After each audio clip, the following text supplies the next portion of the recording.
आपकी WordPress websites के हम बैकअप्स कैसे लेते हैं। ठीक है, एक प्लगइन है मेरे पास में जो मैं टेस्ट कर रहा था, अभी आपको बताने के लिए मैंने टेस्ट किया था, उसका नाम है अपड्राफ्ट। ठीक है, तो उसके लिए प्लगइन हम कैसे इंस्टॉल करते हैं, हम लेफ़्ट नेविगेशन मेन्यू में प्लगइन्स में जाएंगे, प्लगइन्स में जाने के बाद हम क्या करेंगे, ऐड न्यू।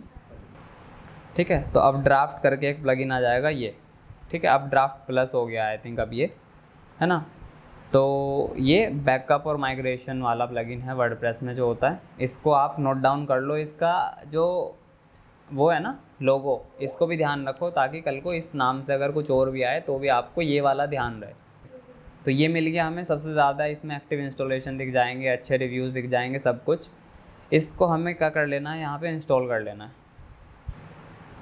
फिर जब ये इंस्टॉल हो जाएगा तो हम क्या करेंगे, इसको एक्टिवेट करेंगे। मैंने कहा था इंस्टॉल करना प्लस एक्टिवेट करना बहुत ज़रूरी होता है, दोनों ही चीज़ें, क्योंकि एक चीज़ के होने से वो आपको वर्किंग में नहीं दिखेगी। जैसे मैंने थीम पे आपने इंस्टॉल कर लिया था बट एक्टिवेट किया नहीं, आप कह रहे हो फिर थीम तो आई नहीं, क्यों, क्योंकि एक्टिवेट तो आपने किया ही नहीं, तो फिर दिखाई कैसे देगी। चलो, जब आप वर्डप्रेस इंस्टॉल कर लोगे तो आपको यहाँ पे खुद ही इसने एक बटन दे दिया कि प्रेस हियर टू स्टार्ट। ठीक है, कुछ नहीं है, हर प्लगइन की कुछ सेटिंग्स होती हैं जो हमें अपने हिसाब से सेट करनी होती हैं और हमारा प्लगइन और हमारा जो भी ऑब्जेक्टिव है वो फुलफ़िल हो जाता है। ठीक है, हमारा ऑब्जेक्टिव यहाँ पे क्या है कि हमें बैकअप्स चाहिए। बैकअप्स कब हमें कितनी फ्रिक्वेंटली चाहिए वो हम अभी डिस्कस कर लेते हैं। तो फ़िलहाल इसको जो है हम स्टार्ट कर लेते हैं। अपड्राफ्ट प्लस सेटिंग्स, हमें यहाँ पे किस तरह की सेटिंग्स चाहिए। ठीक है, सबसे पहले आपको दिखाएगा कि बैकअप ले लो वेबसाइट का सीधा, ये हमें नहीं करना अभी। बस ये समझते हैं कि कौन सी सेटिंग्स हमारे लिए कितनी ज़रूरी है और हमें किस सेटिंग पे जो है क्या चीज़ें देखने को मिलने वाली हैं।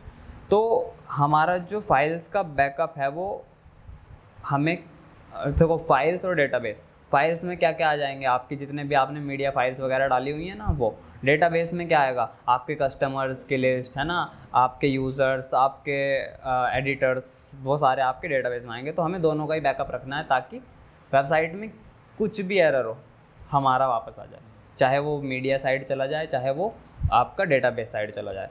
तो हमें कब चाहिए, अच्छा डेली और वीकली पे डिस्कस करते हैं, बाकी और किसी चीज़ की ज़रूरत नहीं है हमें। देखो, अगर आप अकेले वेबसाइट बनाते हो, है ना, और आप उसमें कुछ खास चेंजेस नहीं करते, तो आप वीकली और मंथली भी कर सकते हो, है ना। बट सपोज़ करो आपने एक वेबसाइट बनाई जिस पे आप करते हो ब्लॉगिंग और आप हर रोज़ एक पोस्ट डाल रहे हो, तो आपको तो ये चाहिए ना कि हर रोज़ मेरे उस ब्लॉग पोस्ट का बैकअप आ जाए। तो आपको उस केस में इसको डेली रखना है, और इन केस आप उसे कभी कभी चेंजेस करते हो तो वीकली पे रख लो। ठीक है, तो वीकली पे आ जाते हैं यहाँ पे, दोनों ही केसेस में हम वीकली रखेंगे। अब ये 2 और 2 क्या है ना, अगर इसके पीछे का सेंटेंस पढ़ोगे आप तो आपको पता लग जाएगा कि कितनी बैकअप फाइल से रखने वाला है। ठीक है, इसके बाद इसमें जो दूसरी इंपॉर्टेंट चीज़ है वो है कि इस बैकअप को आप कहाँ स्टोर करना चाहते हो।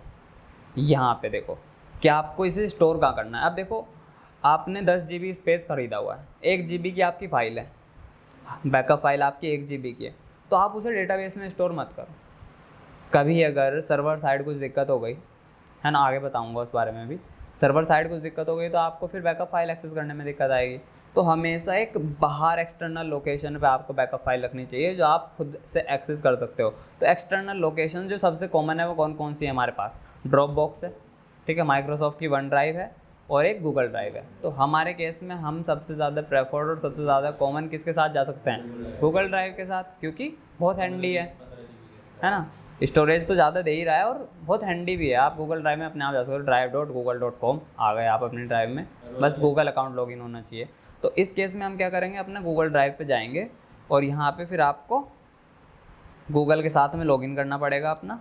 ठीक है, तो आप अपना गूगल लॉगिन कर लोगे तो यहाँ पे आपका जो गूगल ड्राइव है वो कनेक्ट हो जाएगा। तो जो भी बैकअप फाइल्स होंगी वो कहाँ पे आएंगी, वो आपके गूगल ड्राइव में आएंगी।